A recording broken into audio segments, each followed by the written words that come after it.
সঙ্গীন প্রণয় শক্তি পর্ব ৭। লেখিকা সুরাইয়া রাফা। শুধুমাত্র প্রাপ্তবয়স্ক ও মুক্তমনাদের জন্য। গল্পের হিরো কোনো মিস্টার পারফেক্ট নয়, সে রেড ব্ল্যাক। একটানা ৭ দিন তীব্র জ্বরের দাবদাহ আর সর্দি কাশির মতো বিদঘুটে অসুস্থতায় ভুগে, তবে সেদিন সারাবেলা বাইরে থাকায় পাট চোকালো ওরু। এখন জ্বর নেই মোটেই। গত কয়েকদিনের থেকে আজ শরীরটা অনেকটা হালকা লাগছে, তবে খুসখুসে কাশিটা যেন কিছুই ছাড়ছে না। দিনের বেলা যেমন তেমন রয়ে হয়, কিন্তু রাত হলে যেন কাশির ১৪ গোষ্ঠী এসে ওর ঘুম হারাম করে দেয়। সাদেকি আর ওরু এটাকে বিদঘুটে রোগ বলে। আজ মনে হচ্ছে এক ফালি রোদ উঠেছে পূর্বাকাশে। ওরু উঠে গিয়ে জানালার পর্দা সমেত কাঁচ সরিয়ে দেয়। সঙ্গে সঙ্গে বরফ শীতল ঠান্ডা হাওয়া নাক চিরে ভেতরে প্রবেশ করলো ওরুর। রোদের তাপ যতটা মনে হচ্ছিল ততটা গাঢ় না। মুখ ভার করে আবারও জানালার কাঁচ টেনে দিল ওরু। মনে মনে ভাবলো, এই ঠান্ডা বাতাস লেগে যদি আবারও জ্বরটা ফিরে আসে, তাহলে আপা নির্ঘাত মেরেই আলুর দম বানিয়ে দেবে। তবে পর্দাটা আর টানল না। রুমের কোণ থেকে একটা বার স্টুল টেনে নিয়ে গালে হাত দিয়ে বসে পড়ল জানালার মুখোমুখি। প্রকৃতি আবহমান উত্থান পতন দেখতে দেখতে যখন ভাবলেশহীন হয়ে যায় অষ্টাদশীর উদাসীন মন, তখন রুমের বাইরে হাতের আঙ্গুল দিয়ে দরজার টকটক আওয়াজ তুলে কড়া নাড়ে অষ্টাদশীর মনে গ্রিক গড খ্যাতি প্রাপ্ত সুদর্শন যুবক। ওর পেছনে ঘুরলো তৎক্ষণাৎ। দেখলো পুরো ফর্মাল ড্রেস আপে পকেটে হাত গুজে দাঁড়িয়ে আছে কৃতিত। চুলগুলো আজ আরো এলোমেলো নয়, বরং হেয়ার জেল দিয়ে পরিপাটি। সবেত শার্টের উপরে নেভি ব্লু কোটি আর গ্রে রঙের রিস্ট ওয়াচে তাকে অসম্ভব মানিয়েছে। অবশ্য এটা নতুন কিছু নয়। প্রথম 2 দিন বাড়িতে সারাক্ষণই গেম খেলে কাটালে গত 1 সপ্তাহ ধরে প্রতিদিন রেডি হয়ে কোথাও যায় কৃতিত। ওরু জানে না কৃতিত কোথায় যায়, আর জানতেও চায় না, কারণ ওরুর চোখে কৃতিত একজন নির্দয় মানব। কতটা অমানুষ হলে একজনকে এমন প্রতিকূল আবহাওয়া ঘর থেকে বের করে ঘুমিয়ে যেতে পারে মানুষ, ভেবে পায় না ওরু। আর না কৃতিকের কাছে এর কোনো জবাব আছে। এই লোক বেপরোয়া স্বভাবের জানতো ওরু, তাই বলে এতটা, তাও বিনা কারণে। এখনো যেসব কথা ভাবলে মাথা জ্বলন্ত লাভায় টকবক করে উঠে। ওরুর দ্বিতীয়বারের মতো কৃতিতের দরজায় টোকা দেওয়ার আওয়াজ পেয়ে সম্মোহন ফিরে পেল ওরু। তবে কোনো কথা না বলে শুধু জিজ্ঞেসু দৃষ্টি নিক্ষেপ করলো কৃতিতের দিকে। জবাবে নিজ পকেটে হাত গুজে রেখে একটানা কয়েক মিনিট তাকিয়ে রইল কৃতিত। কৃতিকের চোখে নিষ্পান, তবে তাকালে মনে হয় কথাদের রাজ্য। এক কথায় বেশিক্ষণ তাকিয়ে থাকা যায় না। ওরও পারল না। চোখ নামিয়ে সংশয় বোধ করলো, তারপর বাধ্য হয়ে জিজ্ঞেস করেই ফেলল, কিছু বলবেন? না। সশব্দে কথাটা বলে দ্রুত স্থান ত্যাগ করে চলে গেল কৃতিত। অজ্ঞাত ওরু কিছু না বলে সেদিকে তাকিয়ে বিড়বিড় করে বলল, এই লোকটা এমন কেন? ভারী অদ্ভুত। অবসেশন মানে করো? হ্যাঁ, ওটাই। তুই আমার প্রতি অবসেট অর্ণব, আর কিছু নয়। অযথা নিজের মূল্যবান সময় নষ্ট করিস না। আমার জীবনটা পদ্মপাতার জলের মতোই, আজ আছি কাল নেই। দেখা গেল নিজ বাবার হাতেই বাক্যটুকু আর শেষ করতে পারল না এলিসা। তার আগেই ফোনের ওপাশ থেকে কড়া গলায় শাঁসিয়ে উঠল অর্ণব। চুপ করবি এলিসা? এই এক বাসি গল্প শুনিয়ে শুনিয়ে আর কতদিন দূরে সরিয়ে রাখবি আমাকে? যেদিন নিজ চোখে দেখবি সেদিন বুঝবি আমি কেন বাসি কিংবা বেহুদা কথা বলছি না। যেদিন দেখবো সেদিন তুই একা থাকবি না, আমরা 3 জনে তোর সাথে থাকবো। নিজেকে এতটা হেল্পলেস ভাবার কিছুই নেই। আমার জন্য তোরা কেন বিপদে পড়তে যাবি? অর্ণব শীতল কণ্ঠে বলল, তুই আর আমরা কি আলাদা? এলিসা জবাব দেয় না। এই অর্ণবটাকে বুঝিয়ে হয়রান ও নিজেই। কাজের কথা বলতে গেলে ঘুরিয়ে ফিরিয়ে প্রেম টপিকে চলে আসে। আশ্চর্য।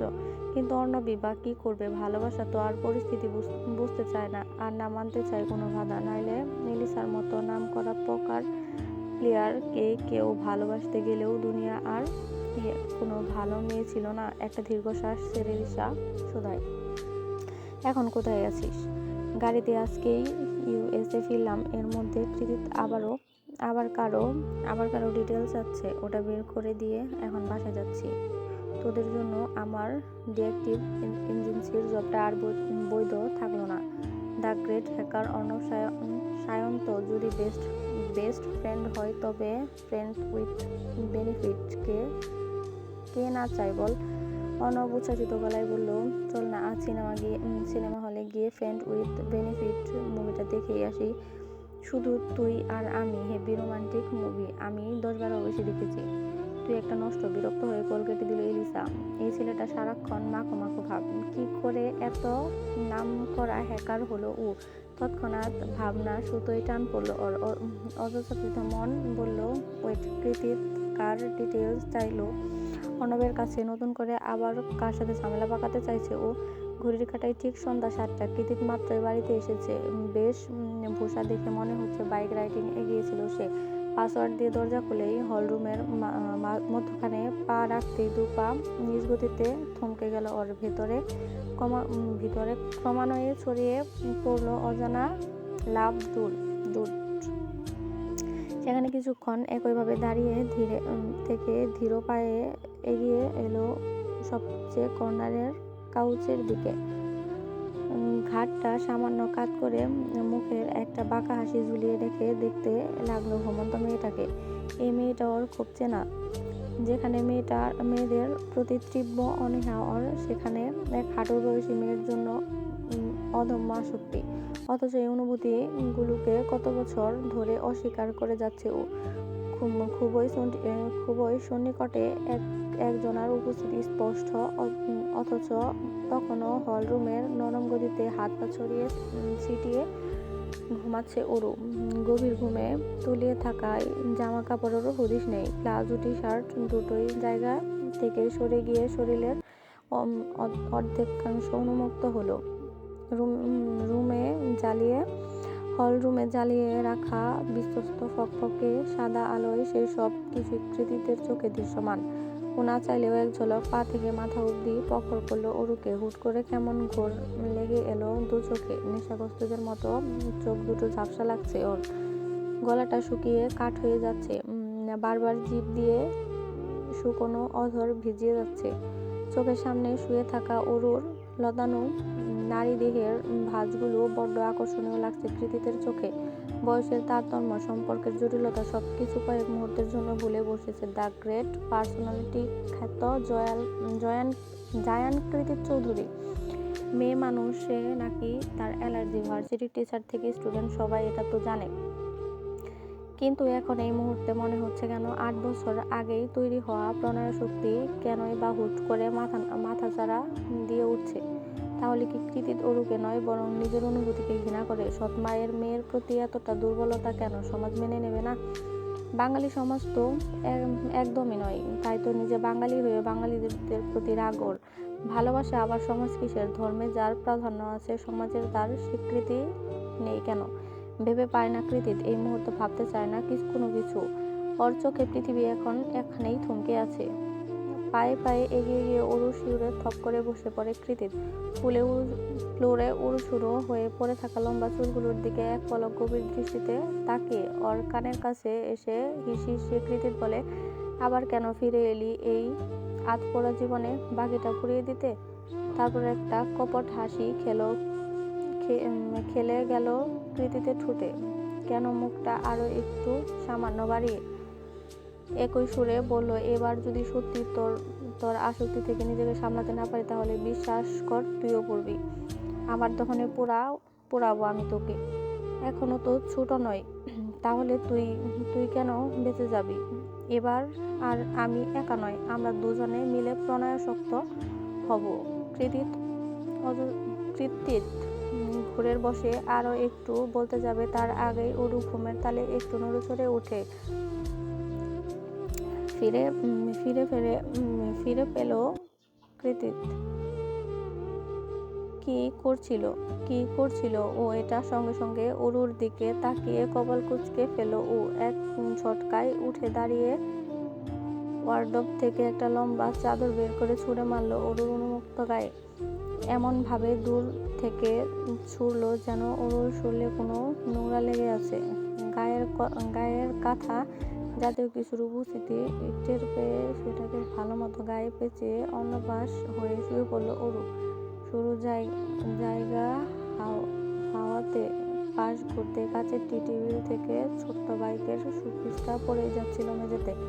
তৎক্ষণাৎ সেটাকে কাজ করে নিল কৃতিত।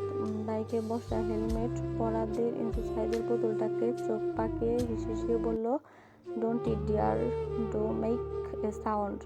সে সন্ধ্যার গতর ডুবে যাওয়া নরম সোফাতে ঘুমিয়ে কাটিয়ে দেয় অরু। যখন ঘুম ভেঙে তখন রাত 9:35।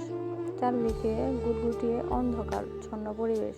ঘুমের রেশ কাটিয়ে আড়মোড়া ভেঙে উঠে বসতে সেদিনের মতো বিশাল মনিটরের এক ফালি তীক্ষ্ণ আলো এসে চোখে লাগে অরুর। সেই আলোতে কৃতিতের উপস্থিতি স্পষ্ট। কানের উপর কানপট্টি নাই, বড় বড় হেডফোন লাগিয়ে নির্দ্বিধায় গেম রিমোট কন্ট্রোলার হাত নাড়িয়ে যাচ্ছে সে। পরনে বাইকারদের মতো ব্ল্যাক লেদার জ্যাকেট, যার সামনের দিকে চেনটা পুরোপুরি খুলে ঘাট থেকে খানিকটা নামানো, যার দরুন ভেতরে পরিহিত কালো স্যান্ডো গেঞ্জিটাও দৃশ্যমান। তার উপর শরীর চর্চাও করে। কৃত্রিম উপায়ে বানানো অভ্যাসগুলোকে এইটুকুনি স্কিনি স্যান্ডো গেঞ্জির আড়ালে করতে রাখতে পারছে না মোটেও। অন্ধকারে বসে বসে আর চোখে এইসবই দেখছিল অরু। ঠিক তখনই রুমের লাইট জ্বলে সবকিছু আলোকিত হয়ে যায়। তীক্ষ্ণ আলো চোখে পড়ায় কপাল কুঁচকে চোখ দুটো খিচে বন্ধ করে নিল অরু। হা করে না থেকে মুখে লালা পরিষ্কার কর। সামনে মনিটরে ধ্যান রেখেই বলল কৃতিত। চোখ বড় বড় করে কৃতিতের মুখের দিকে তাকালো অরু। আগের মতোই ভাবলেশহীন মুখশ্রী। তবে অরু আর ভাবলেশহীন হয়ে বসে থাকতে পারল না। হঠাৎ এরূপ পেঁচানি খেল। ভ্যাবাচাকা হয়ে তৎক্ষণাৎ আলগুছে চুল বাঁধতে বাঁধতে দৌড়ে উপরে চলে গেল। তার কয়েক মুহূর্ত পরে আবারও নিচ থেকে অসহায় মুখ নিয়ে কৃতিতের সামনে এসে দাঁড়ায় অরু। কি সমস্যা? ভ্রু কুঁচকে প্রশ্ন ছুড়ে কৃতিত। অরুর চোখের মুখে অসহায়ত্ব, কণ্ঠে কাঁদো কাঁদো ভাব। কোন মনে কান্না আটকে রেখেও বলল, আপা এখনো ফিরেনি। প্রতিদিন তো সন্ধ্যায় ফিরে আসে, তো আমি কি করব? ভাবলেশহীন জবাব কৃতিতের। আপনার ফোনটা একটু দিন, আপাকে কল করব। ল্যান্ডলাইন দিয়ে কর, নাম্বার জানি না। ফুস করে একটা নিঃশ্বাস ছেড়ে পকেট থেকে ফোন বের করে অরুর হাতে দেয় কৃতিত। অরু কল করলো 1 বার 2 বার 3 বার, তাও ধরল না। এত রাত হয়ে গেছে, আপা ফিরছে না, কলও ধরছে না। অযথা ভয়েরা যেন আষ্টে পৃষ্ঠে জড়িয়ে ধরল অরুকে। অসুস্থ খারাপ চিন্তায় পেটের মধ্যে নাড়িভুড়ি কেমন উগরে আসতে চাইছে, কিন্তু না, সেসব বদলে উগরে আসলো কান্নার। অনেক চেষ্টা করেও কৃতিতের সামনে স্থির থাকতে পারল না অরু। ধপ করে মেঝেতে বসে ফুপিয়ে কেঁদেই উঠল। আবার সেই একই কান্নার আওয়াজ। অরু কি বুঝে না কোন এক অজানা কারণে এই আওয়াজটা ভেতর ছিঁড়ে যায় কৃতিতের। গলা কাটা মুরগির মতো ছটফট করে উঠে হৃদয়টা, ইচ্ছে করে সবকিছু ধ্বংস করে ফেলতে। ভেতরে যা হচ্ছে হোক, সেসবকে পাত্তা না দিয়ে আপাতত অরুকে রামধমক দিয়ে শুধরালো কৃতিত। কি হয়েছে? ভ্যাবা করছিস কেন? অরু কাঁদতে কাঁদতে জবাব দেয়, আপা কল তুলছে না। এখন আসার পর থেকেই আপা কেমন যেন ব্যস্ত হয়ে গিয়েছে। এখন আবার কলও ধরছে না।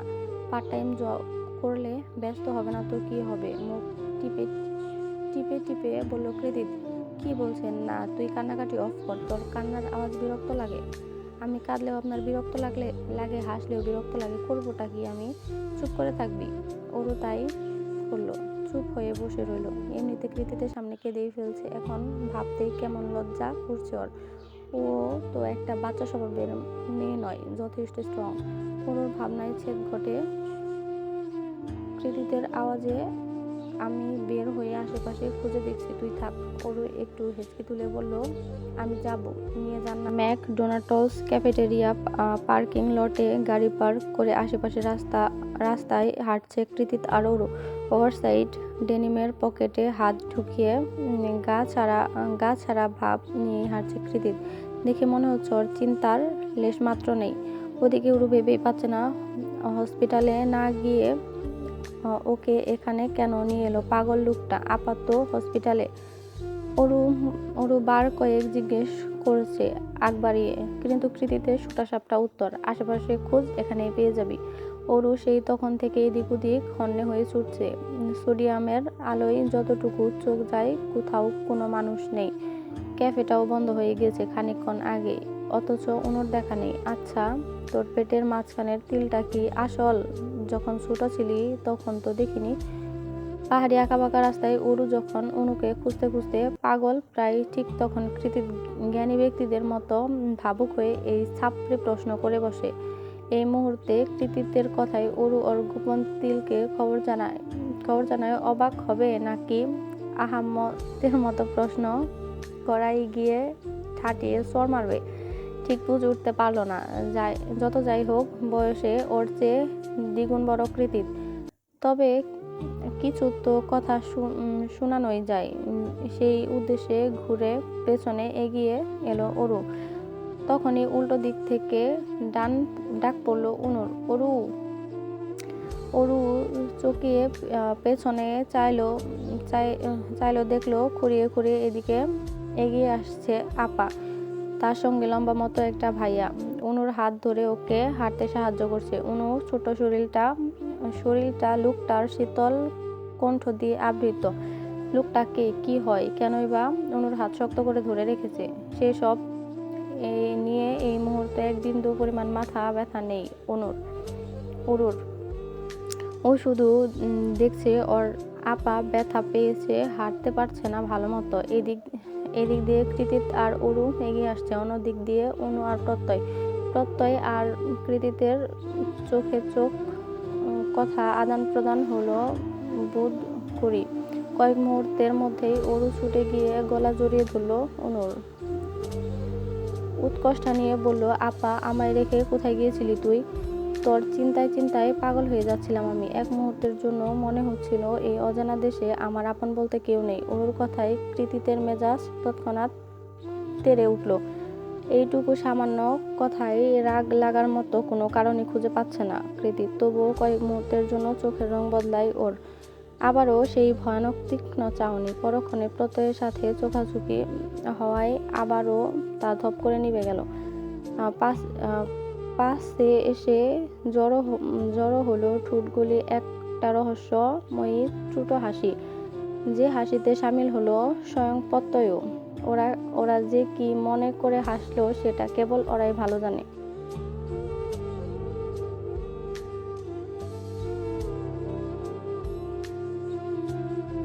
সঙ্গীন প্রণয়ের শক্তি, পর্ব 7। সবাই ভালো